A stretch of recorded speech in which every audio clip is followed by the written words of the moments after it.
what is characterization? Because when it comes to Chaucer, characterization becomes one of the most significant things. And characterization, as I said to you the other day, is discussed in terms of portrait gallery and picture gallery as far as the prologue is concerned. Now, basically, when we talk about prologue or any other literary device, characterization refers to a set of techniques through which the writer develops his characters. I repeat what I have said. Characterization refers to the techniques which have been deployed by the writer to develop a character or to develop the characters. Right? So these are the techniques that we will discuss when we talk about characterization. Now, as far as Chaucer is concerned, he belonged to the Middle Ages, and therefore, what he has done is he has portrayed a very vivid society of the 14th century England. And as I said to you, it is a cross section society, people belonging to aristocracy, people belonging to the commoners, and people belonging to the field of religion, that is the clergyman. They have been made the part of the prologue. So there are three types. The other day I talked about the five major categories. Now we can reduce those categories and we can say that basically there are aristocrats. And when we talk about the aristocrats, we include who are the aristocrats? The knight, the squire, and the yeoman. And when we talk about the clergyman, then all the other people, and when I talk about clergy, I mean even the female and the male, prioress, monk, friar, parson, and all the other people. They will be the part of the clergyman. And then the commoners. And when we talk about the commoners, we will include merchant, sergeant of law, clerk, and all the other people, diplomat, and all the other people who have been left out. So, in fact, it is a very wide gallery that Chaucer has depicted in the prologue that you need to keep in mind. So, if somebody happens to ask you how many types of characters are there, you can say basically there are three types of characters. Number one, there are aristocrats. Number two, there are clergy. And number three, there are commoners. These are the three types of characters which form the part of the prologue. And not, I will not say to the Canterbury Tales, which of Canterbury Tales, it is simply the prologue that we study. So they are the part of the prologue. It is a cross-section society of the Middle Age to which Chaucer belonged, and then the next point that you need to keep in mind is that when he was talking about these people, Sorry, your voice is low. he had to depict that the whole society is covered, and therefore how many characters have been chosen by him? There are as many as 30 clergymen who have been chosen for the purpose, right? 30, including the narrator. 29 other characters are there, and including the narrator, there are 30 pilgrims who participate in the pilgrimage, which intends to go to the Canterbury. Now, when we talk about the presentation, then you will find that as far as the presentation is concerned, this presentation is very dramatic. And this dramatic structure is on the style of Boccaccio's The Decameron. Sir, your voice is low. In the Decameron, now the pilgrims are described, and there are certain characteristics, there are certain traits which the poet follows. For example, he will be talking about the dress, he would be talking about the apparels, he would be Sir, talking please about the increase your appearance, volume. he would be talking about the appearance Sir, of, yes, please increase your volume. okay, uh, let me try how it happens, right? Because I have to seek help from Sir, I someone. think everything is okay, sir. No problem with the voice. I think there's a problem with Subhash mobile. Okay, Yes, sir. okay. Yes, Otherwise, sir. otherwise, my volume is all right, isn't it? Yes, I can Yeah. say Even clearly. I can even the hear other day, clearly. Subhash mobile was not working properly. So increase, rather I would say increase the volume of your mobile, Subhash. Yes, sir. Right, rather than asking me to increase the volume, you increase the volume of your mobile. That Sir, would I help can you. hear your voice clearly, so that's why I say. Yeah, Yes, yeah, sir. even others are, even your voice is very audible to me, but when he speaks, his voice is not so much audible to me. All right, so increase your mobile's volume, that would help you, or go to a mechanic to get it repaired so that the volume is properly set. Anyway, you need to keep in mind that what Chaucer is doing, he is describing the appearance of the character, and when he describes the appearance of the character, he brings out the his liking and disliking by describing the appearance. Now, perhaps Kanhaiya knows the fact that when he's trying to describe the prioress or the monk, how does he do that? He will some features on the face or somewhere which becomes a despicable trait. Now, that type of people are not liked by the people usually. So, appearance very often conveys the reality also, that is the liking and the disliking of the poet, and indirectly it carries a comment on that character. So, he describes the appearance of the character, which very often carries an implicit comment about the character that the poet, or about let me say the opinion of the poet that he wants to convey to the reader. Then there are responses of the characters. For example, one character will respond to the other character. Now that has not been, it is not in the form of a drama basically, but then the dramatization, implicit dramatization is there. The writer has made us feel that somebody is speaking, like narrator is speaking, he is asking everyone. How you have to do this? You have to tell two stories when you are going to the Canterbury Tales, and you have to tell another two stories when you are coming back. Now, this is the compromise, this is the agreement that they agree upon, and everybody has to abide by that. He takes a promise from every pilgrim, and then he decides to go ahead. Yeah, please keep Subhas, please keep your audio off so that because there are certain disturbances coming over here.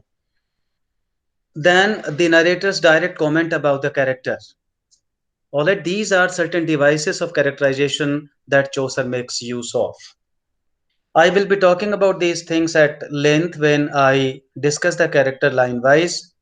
But before I begin the prologue and come to the theme or the opening section, I would like to let you know some very interesting factors about Chaucer. Now, one of the interesting factors about Chaucer is that he was the person who took part in the Hundred Years' War. Kanaya, remember this. This fact you will not find everywhere. He was the only poet who participated in the Hundred Years' War that was fought continuously for 5 dynasties. 100 years. And along these 100 years, 5 dynasties of England were covered. And he took part into that war. He was captured, but then released somehow. And this war was fought between 1337 to 1453. Remember these dates. This war was fought between 1337 to 1453. Although it was more than 100 years, but then it is given the name Hundred Years' War. And Chaucer was the only poet, English poet, I would say, who participated in this war from the side of England. Now, you would be asking me the question why this war was fought. Now, there was a question who will rule over England. And it was for that reason that there were several countries who were involved in it. Although they were minor countries, but then they also took part into it. And the primary reason was who would be reigning over France. That was the major issue, and Chaucer was one of the participants in that war. Sometimes they ask in the NET examination, even otherwise also, that who is the English poet who took part in the Hundred Years' War. So there is no other poet except Chaucer who took part into it. Now, Chaucer enjoyed a very powerful position. Besides a poet, he was a royal messenger. He was justice of the peace and forester also. Like Bacon also enjoyed some very powerful positions. Similarly, Chaucer also enjoyed some very powerful positions. He was a royal messenger. He was he was justice of the peace. Justice of the peace means justice of the peace in the war. And then he was a forester also. And one of the significant factor that you need to remember about Chaucer is that in some of his own poems he has projected, or rather presented himself as a foolish character. And in that way he is quite contrary to Alexander Pope.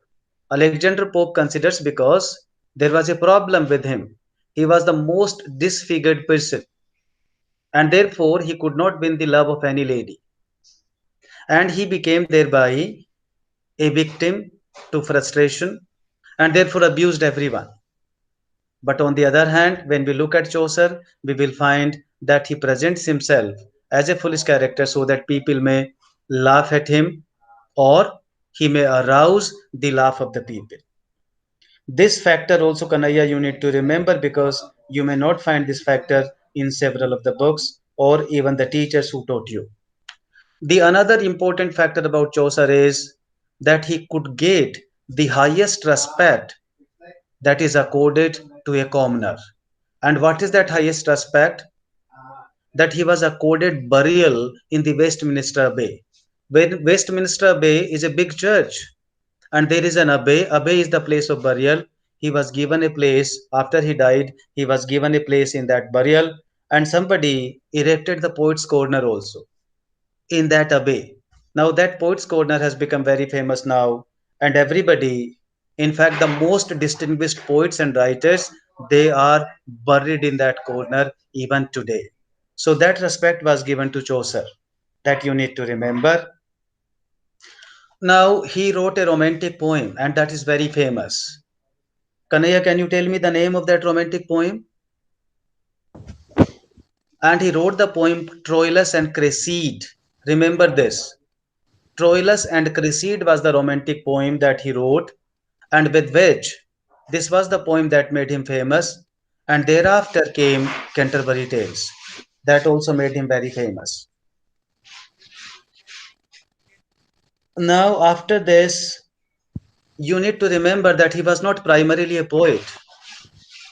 He was not primarily a poet, but he was primarily he was a diplomat, and therefore diplomacy was his primary business, and poetry was something, what I would say, a sideline thing or a side business for him. He continued to write for the sake of enjoyment, not as a profession, as Alexander Pope would do.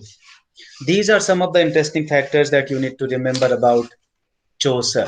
You need to remember about him that he participated in Hundred Years' War. You need to remember about him that he was the person who has made fun of himself, means he has presented himself as a foolish character.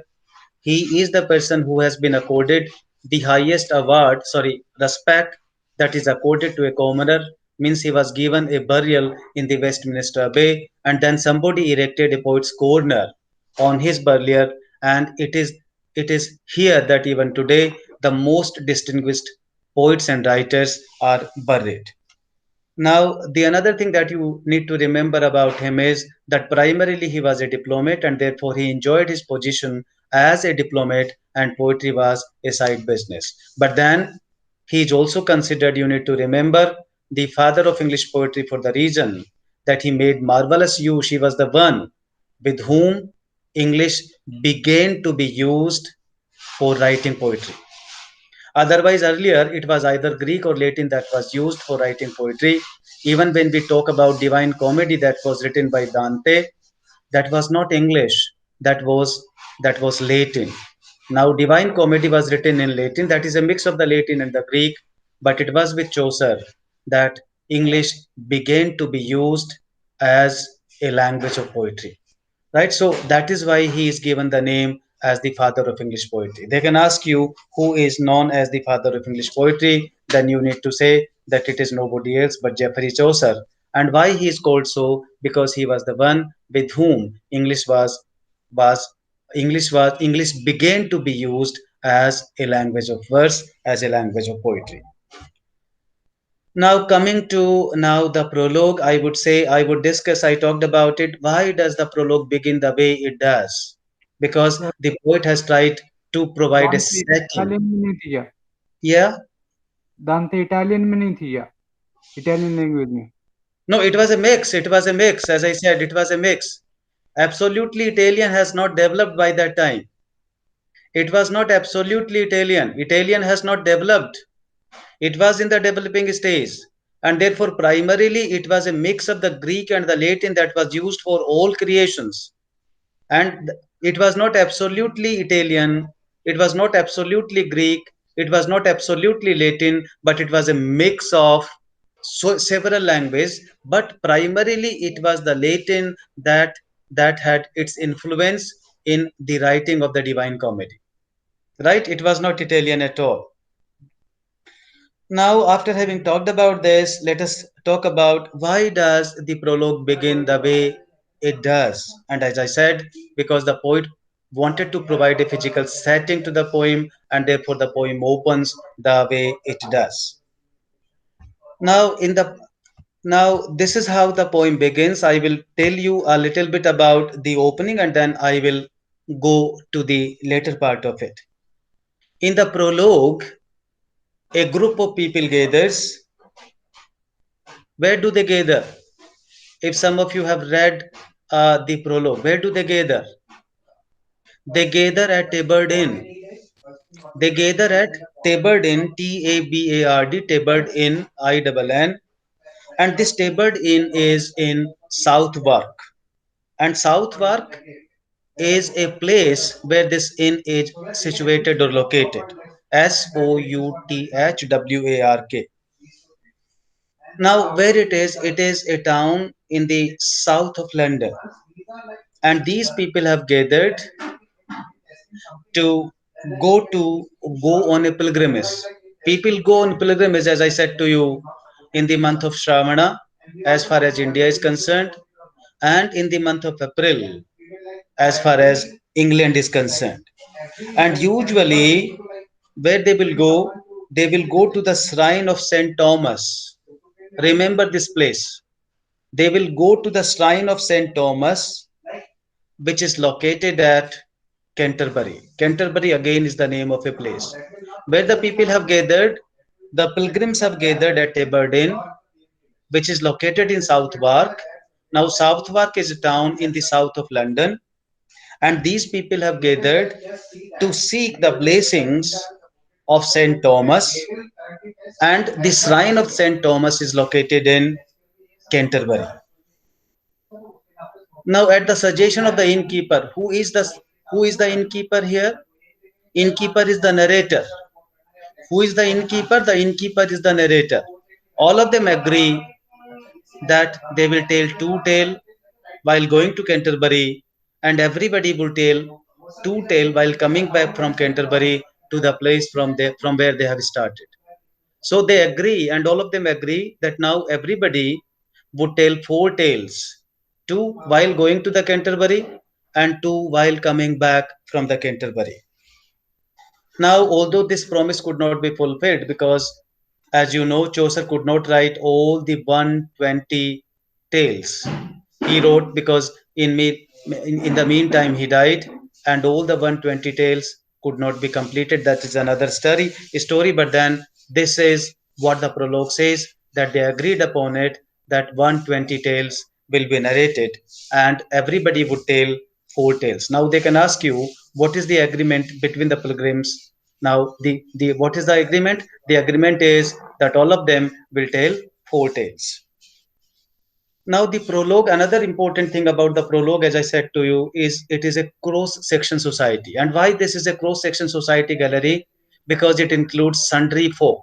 And when I talk about the sundry folk, I mean people from various sections of the society are the part of the prologue to the Canterbury Tales. Right, so with this is basically the thematic aspect. And the poet says, before we reach, let me, or before they tell you the tale, let me tell you something about these characters who are going to be the part of the pilgrims. Now look at the dramatic device. How does the poem develop? The poem develops, he says, by the time we reach Canterbury, let me tell you, so that I may acquaint you with my pilgrims, or with the people who have joined the pilgrimage to the Canterbury. The people who are going to seek the blessings of Saint Thomas, right? He says, or the people who are going to the shrine of Saint Thomas, they are going there to seek the blessings so that they may keep fit throughout the year. All right, why fit? Because usually, as the poet says, people will go to that shrine so that they may not fall sick during the whole year. It is for that purpose that the pilgrimage is undertaken. Now, with this premise, all the other things being said earlier, what I would do is now, as someone of you said, although I am not in favor of that because line by line poetry is not done in the classroom, but then this is what you wanted. So, what I would do now, I would be doing them line by line. Now, open your book if you have any book. I start the prologue. When that April with the short suit, the drought of March hath pierced to the root, and bathed every vein in sweet liquor, of which virtue engendered is the floor. When Zephyrs eke with his sweet breath, inspired hath in every holt and heath, the tender crops and the young sun hath in the rame his half course yawn, and small fowls make melody that sleepeth all the night with open eye. So pricketh him nature in her courages, then longing folk to goon on pilgrimages, and palmers for to seek strange stones, to fern halls know in sundry lawns, and especially from every shire sand of England to Canterbury they want. The holy blissful meteor for to seek, that him hath holpen when that they were sick. Sick means sick, sick. Now let me go back. When that April with the sore suit, the drought of March hath pierced root. The poet says that the month of April is a month of pleasure.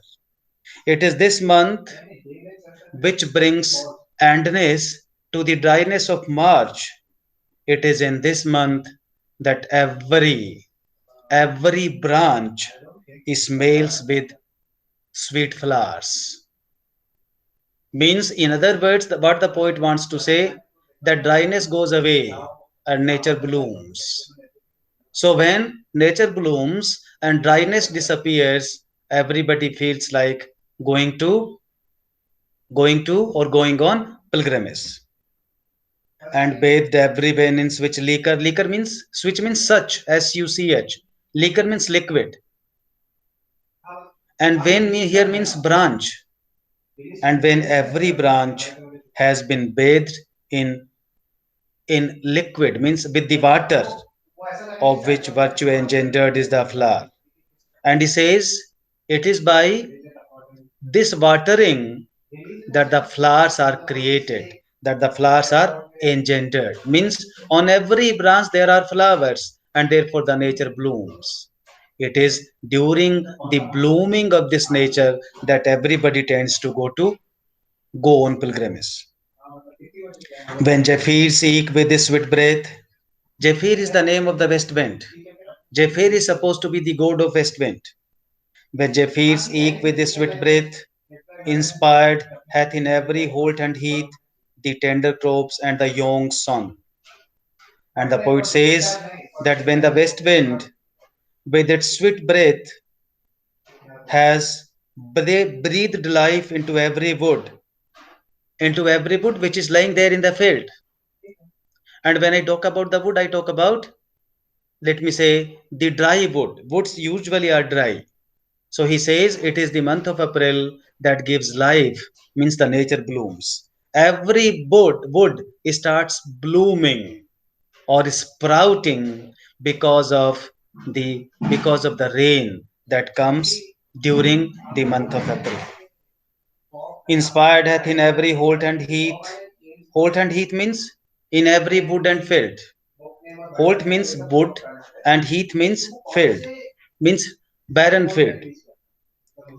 Hath in the rame his half course run, and rame means It refers to what we call in Hindi Rashi, or it refers to the Rasi Aries.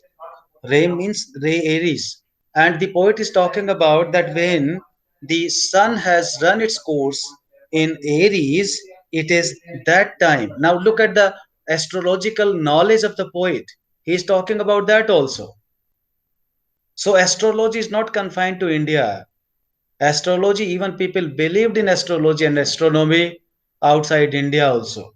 And even that happens. And as far as Christians are concerned, let me tell you, most of the Christians who come from outside the country, they believe in astronomy, and this is what the poet has propounded here also. That he has belief or he has faith in astronomy that has been pointed out by him here in these lines. That sleepen all the night with open e, and small fowls make a melody. Fowls means Fowls. And fowls, when we talk about the fowls, we talk about the birds. All right, fowls means birds, and all the uh, and all the fowls means the birds who have been sleeping throughout the night. They now start making melody. This is what happens during the month of Shravan in the case of India. Now, if you do have the remembrance of the month of Shravana in your mouth, then you will be able to enjoy. Now, in the same way, the month of April has been depicted by the poet in this poem. He says the nature blooms, the birds are happy, every being is happy, and even it is during this period of happiness that everybody tends to go to the pilgrimage, tends to go to the pilgrimage.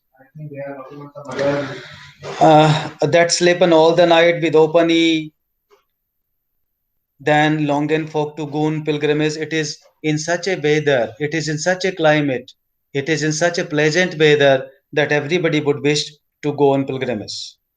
And palmers for to seek strange stones. Palmers, they are the professional pilgrims. और अपने यहाँ क्या कह सकते हैं? अपने यहाँ पर when we talk about the palmers usually is the person who will accompany and perform the worship and the puja at the shrine. All right, so let me say the guide or the person or the pujari who accompanies these people to the shrine, and palmers for to seek strange stones. And for that purpose, the professional priests, they are discovering the strange places so that they can make the people visit the strange places, the new places, and in that way it becomes a picnic, number one, and number two, a pilgrimage also. They will go to different places, they will enjoy there. So, in that way, it will be a picnic. But since they are going to seek the blessings of the god or the goddess, so that they may not fall sick, it will be a pilgrimage. So, they undertake this journey for two reasons. Number one, it will be a pilgrimage, and number two, what it would be? Number one, it would be a pilgrimage, and number two, it would be a picnic for them. And especially to fern halls, knoweth in sundry haunts. And these people come from various lands. These pilgrims, they do not belong to a single place. They come from different lands, from distant regions they come. To fern halls means they are going to different places. To fern halls, no quoth in sundry lawns. Sundry lawns means sundry, S-U-N-D-Y. Lawns means lands, L-A-N-D-S, means sundry places. These people are coming from sundry places, from different places, and they are coming from distant places, and especially from every science. Fern halls means distant places. Of England to Canterbury they went, and usually their choice would be that they would wish to go from England to the Canterbury. And why do they go to the Canterbury? This you need to remember. The holy blissful martyr for to seek that him hath holpen when they were sick. And there they would go to seek the blessings of the goddess martyr, so that when they fell sick, this lady will help or in other words, so that they may not fall sick at all. So that they may not fall sick at all. Now, in the examination, they can ask you, where do they go and why do they go? So, if they ask, where do they go to Canterbury, and usually they will go to seek the blessings of the Lady Martyr, because so that they may not feel, they may not fall sick, or they may remain happy throughout the year. Ready to went then on my pilgrimage to Canterbury with full devout carriage, at night was come into that holy. And here the innkeeper says, befell that in that season on a day. It so happened in this season. Which season? Befell means happened. It so happened in that season. Which season the poet is talking about? The month of April. The month of April. It so happened in the month of April that he says that a group of people came to stay in my inn, ready to wenden on my pilgrimage. In Southwark at the table as I lay, he says, I was staying at an inn, and I wanted to go to the Canterbury to seek the blessings of, who is saying this? The narrator. The narrator is saying, and here let me tell you, although the poet has not clarified it, that the innkeeper and the narrator are different, but then the point is that since there is no mention of the difference between the two, it usually the scholars believe that the narrator number one and the innkeeper number two, they are one and the same person. So he says that I was staying at the Tabard Inn, and I was almost in a mood to go on pilgrimage, and my planning was that I would go to Canterbury. I came across a group of people who were also ready to go to pilgrimage, and they also wanted to go to Canterbury.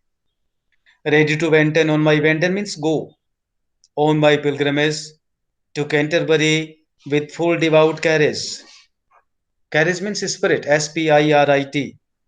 At night was come into that holy. At night means it was during the night hour that a group of people, holy means a group of people came to stay in that inn. Well, 9 and 20 in a company. How many they were? They were 29. And 29 plus 1, the narrator. So how many were they? They were 30. Well, 9 and 20 in a company of sundry folk by aventure a fall. Sundry folk means from various sections of the society. Of sundry folk by aventure a fall. And it was a sheer chance. Aventure means chance. That he says that it was a sheer chance that they fail in my company. Means I happen to visit them or they happen to visit me. Of various sorts, in fellowship and pilgrims were they all, and they were all fellows, and they were the fellow pilgrims. Who were they? They were the fellow pilgrims who wanted to go to Canterbury. In fellowships, in fellowship, and they were all pilgrims that toward Canterbury bode and ride, and they would wish to ride towards Canterbury. The chambers and the stables were wide. The poet says that everything was very spacious. The bedrooms and the stables. Why stables were required? Because during those days, during the 14th century, people will not have motor cars, but they would have a horse, and everybody would ride on the horse, and stables are the places where horses are kept. Alright, जिनको हिंदी में अस्तबल कहते हैं, right? तो अस्तबल में he says that there the bedrooms and the stables were very spacious, and therefore every one of them enjoyed. The chambers and the stables were wide, and well, we were aged at best, and he says that we were accommodated in the best way. Who accommodated us? It was the innkeeper who accommodated us in the best way. And in brief, the chambers and the stables were wide, and well, we were eased at best, and shortly when the sun was to rest, so had I spoke with him every chone. And he says that the sun was almost to set, सूर्यास्त का समय था, that I decided to speak to every one of them. So had I spoken with him every chone means everyone, that I was of her fellowship unknown. that I also belong to their fellowship. I also belong to their company. Means I would also like to go to the Canterbury. This is what I said to them. And made forward early for to rise, to take our way there as I your device.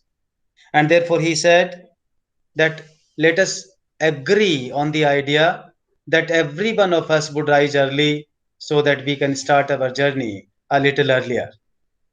This is what every one of us agreed upon, and made forward early for to rise, to take our way there as I your device. So that, and then what I said, device means according to my plan. What I said, I made them agree that they have to agree. If they agree to my plan, then they would be able to enjoy their journey. They would be able to enjoy the pilgrimage that they have undertaken. That I was of a fellowship to take our way there as I your device, but nevertheless will I have time and space, ere that I further in that tale pace, me thinketh it according to reason to tell you all the condition.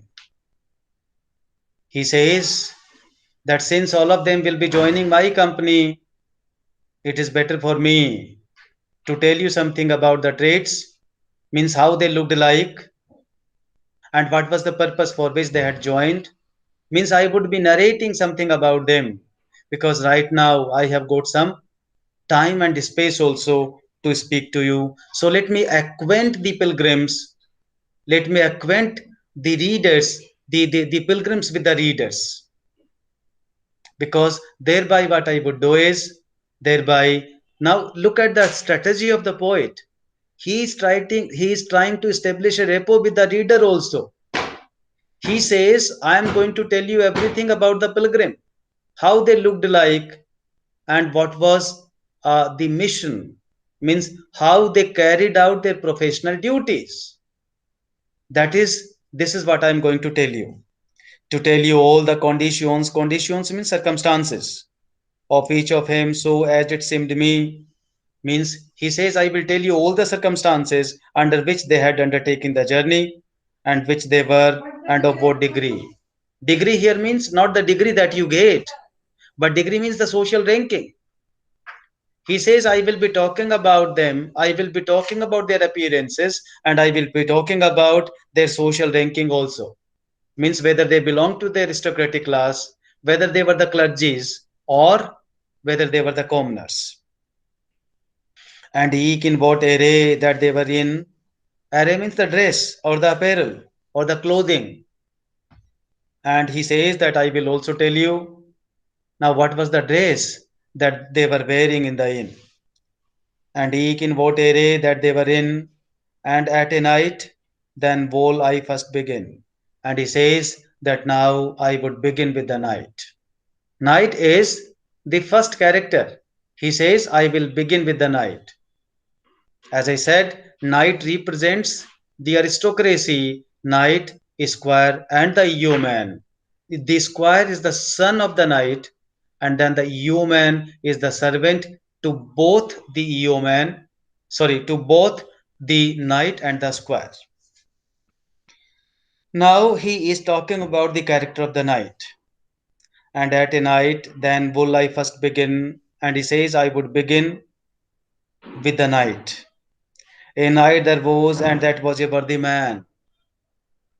He says that in our company there was a worthy knight. That fro the time that he first began to riden out, he loved swellery. He says that right from the day one, he loved bravery. He loved swellery. उसको शौर्य पसंद था, उसको शौर्य को वो love करता था. Not only swellery, but truth and honor, freedom and courtesy. Now they can ask you, what were the traits of the knight? Now these are the traits. He was very courteous. He was very respectable to the people. He would always speak the truth, and he would love swellery. Not only this, Fidel, full worthy was he in his lord's fur. He was very worthy in the wars that he fought for his lord. Worthy means capable. He was very capable, like Macbeth and Banquo. If you remember Banquo, now Duncan appreciates Banquo and Macbeth, both of them, and he says that you have won the battle. It is because of you that we have won the battle. Similarly, here also, the poet says that this knight was the worthy knight, and he had been worthy even in the battlefield because he brought glory. To whom? To his Lord, even in the battles. Full worthy was he in his Lord's were, and thereto had he ridden no man far. And he says that he could ride for miles and miles, and nobody could go farther than him. Nobody could go farther than him. He would ride for miles and miles, and he did have such a mastery in riding that nobody could excel him in riding. And the doe had he ridden no man far, as well in Christendom as in Athens. And now here the poet is talking about the two lands. One is the land of the Christians, and the other one, the land that does not belong to the Christian, is called as heathen land. He says that there was no one who could excel him in riding, both in the Christendom as well as in the on the heathen land. Means in the whole world, it was he who would excel in riding and would defeat. There was no one who could overpower him as far as riding is concerned. And ever honored for his worthiness, at Alisondor he was when it was born. He says that he was honored for his bravery several times. Now look at the minute details that he provides in order to make the description realistic, in order to make the narration realistic. For example, he has given the name of the place also. As I said to you the other day, the narration differs from description in the sense that in the narration you describe what you see, and the poet says as if he has seen everything. He says that he was there at the war at a particular place when it was fought. And what is that? At Alisonder means Alexandria. Alexandria is the name of the place. He says that when the battle was won at Alexandria, he was there, and he was the main party who brought victory again to his own land. So he was there at Alexandria, full of time. He had the board begun, and very often, many times, he did have the place of honor as far as the battles are concerned. Means, as far as the battles and the other things are concerned, he would always be accorded a place of honor. Above all nations improves. Improves means you must have heard the name Persia. Have you heard the name Prasha, जिसको कहते थे हिंदी में? And in English we used to call it Persia, Prusia. If you have read the world history, you must be aware of the two nations, Australia and Persia. Now there were basically they are in the vicinity of Germany, and then they became the part of Germany. And there were a lot of battles which were fought between Prussia and Austria. Now the poet has made a reference to that. Above all nations in Persia, in Leto had he raised and in Rus, and he says that it was Leto means Lithuania, that in Lithuania and in Rus means Russia, that in Prussia, Russia and Lithuania he had he had fought the battles. In Grenade at the Eek had he be, and he says that also he had been at the Grenade when there was a siege. Siege का मतलब घेरा डाला गया था. He says that he was seen as Grenada also when the siege took place of Algiers and Dryden in Belamir. And he says that he was at Algeria also and had written in Morocco also. Now, these are the various places. You cannot find the history of the geography of these places because some of them are imaginary, whereas some of them are realistic. And the poet has made a mention of all these places so that he may make the description realistic. And 14 for all faith at Tremesin. Tremesin is again the name of a place. And he says that he also fought at Tremesin for the sake of the faith. Means there was a fight between the heathen and the Christian, and he fought from the side of the Christians to defend their faith. This ilk worthy knight had been also sometime with the Lord of Palati, again another heathen in Turkey. Ilk means same. Remember, whenever Chaucer is making use of the word ilk, by the word ilk he means same. He says that the same worthy knight had been there sometimes in Balat also. Balat means Balat. Balat is the name of a place. And there he fought against a heathen. And who was that heathen? The king of Turkey. He says that there he fought a battle against Turkey, and every Moor he had a sovereign peace. And he says that in every battle that he fought, he did have an outstanding reputation. And though that he were worthy, he was wise. He says that he was not only brave, but he was a wise. He was a prudent man also. He was very prudent as far as the manners and the other things are concerned. And of his port as meek as is a maid. And he says that as far as his deportment is concerned, deportment means the appearance. By appearance, he was very meek, and he was so meek as a maid is. Maid means the maid servant. As a maid servant is very meek and polite, similarly, he would also look very meek and polite. He never yet know villainy, he said. He says that neither did he do any villainy, nor did he say any word which would make one angry. That neither in the words nor in the deeds he was villainous. क्या कहता है? कवि कहता है न तो शब्दों में और न ही कर्मों से वो विलेनस था, खराब था.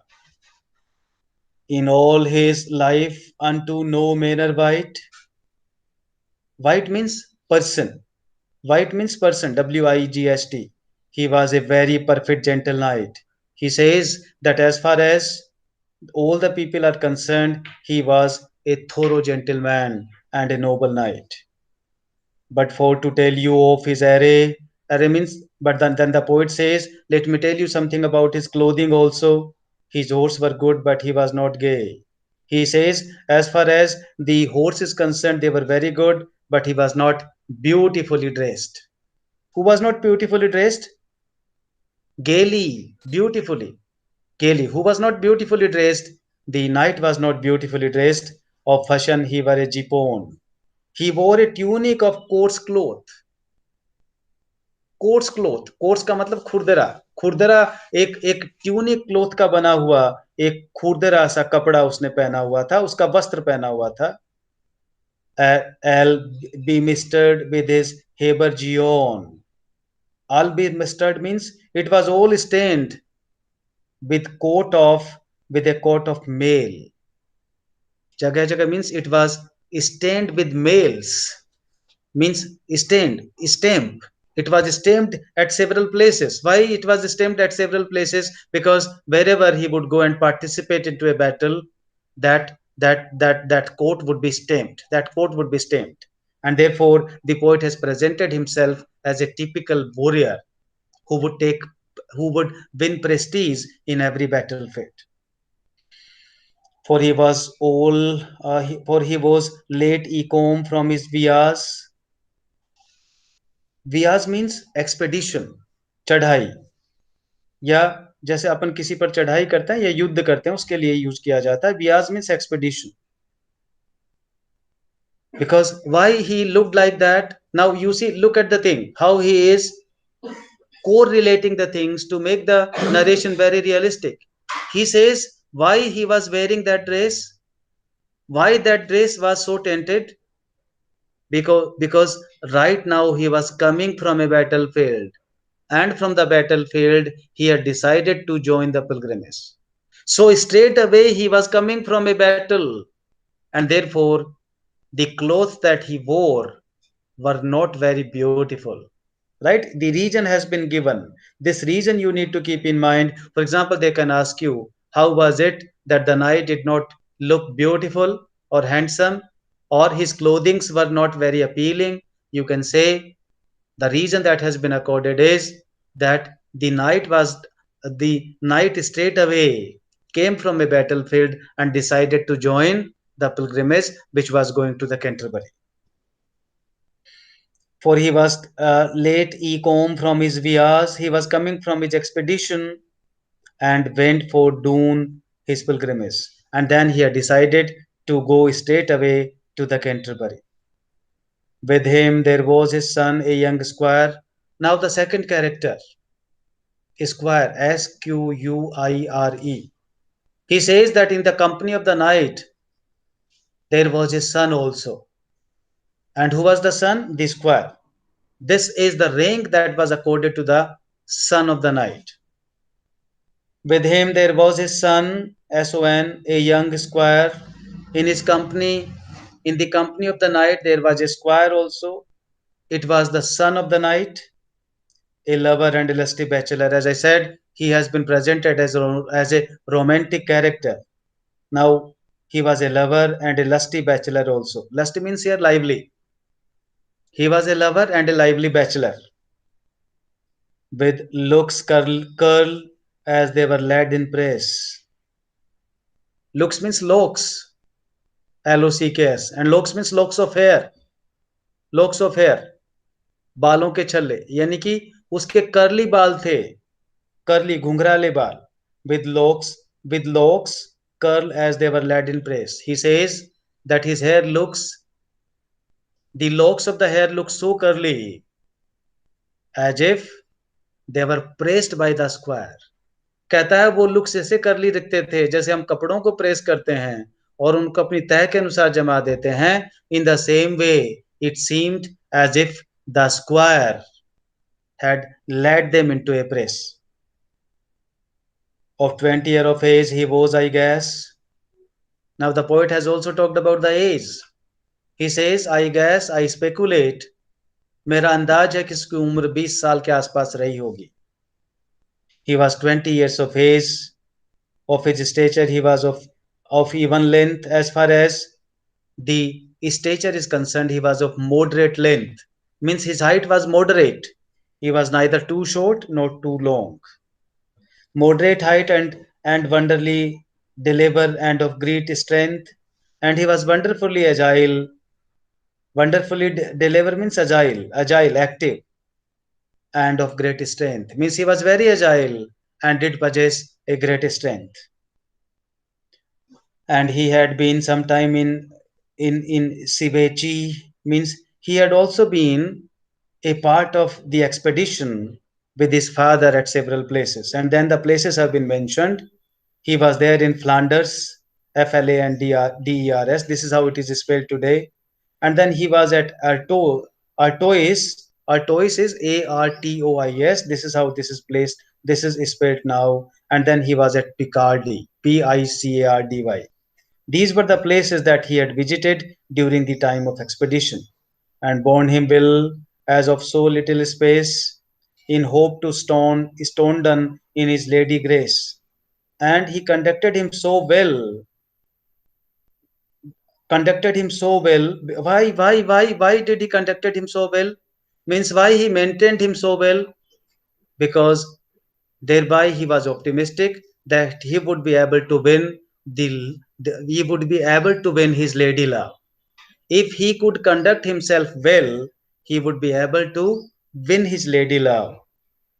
A all full of fresh flowers, white and red, in hope to stone done in his lady grace. Embroidered was he as it was a meet. Embroidered means कसीदाकारी कर देना. Now he says that he has embroidered himself with the flowers in such a way as if he had been a meadow. He looked like a meadow. Meadow mein there are several types of flowers in the meadow. And the poet says that he had decorated himself with various types of flowers in the hope that thereby he would be able to win his lady love. All full of fresh flowers, white and red, And he says these flowers were very fresh, and all of them were red and white. Now you see, both the colors are the symbols of love.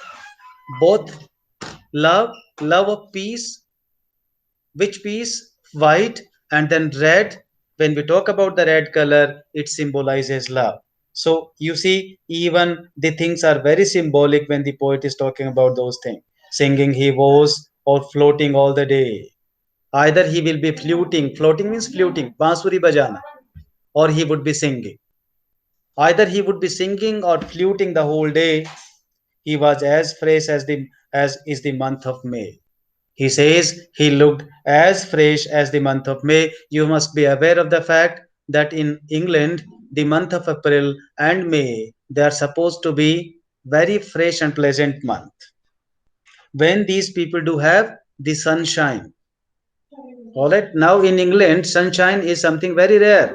So it is during these months that people will have sunshine. Short was his gown with sleeves long and wide. His gown was very short, the poet says, and long and wide sleeves. He did wear a kurta, and that kurta did have long and wide sleeves. Well could he sit on horse and fair ride. He could sit on the horse very well and ride very well. He could songs make and well and died. He could make the songs and then compose them too. Just and eke dance. And he would not only write and compose songs, but he could dance also. Just and eke dance, eke means also, and will portray and write, and he could draw and write also. Draw means draw pictures or draw images means drawing भी कर सकता था. Well, draw and write, so hoot he loved that by night, but that by night a tale he means he loved so passionately he that he sleep no more than doth a nightingale means he loved so passionately that he was not able to sleep. He was not able to have a sound sleep. Why? The reason being that he was deeply in love, and therefore his sound sleep. It is being said that the nightingales do not have a very sound sleep. And the poet makes a comparison. He says that he would have as tender sleep as the sleep of a nightingale.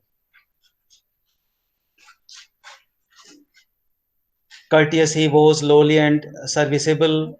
He was very courteous and humble. Lowly means humble, and he was always willing to serve the people and carve before his father at the table.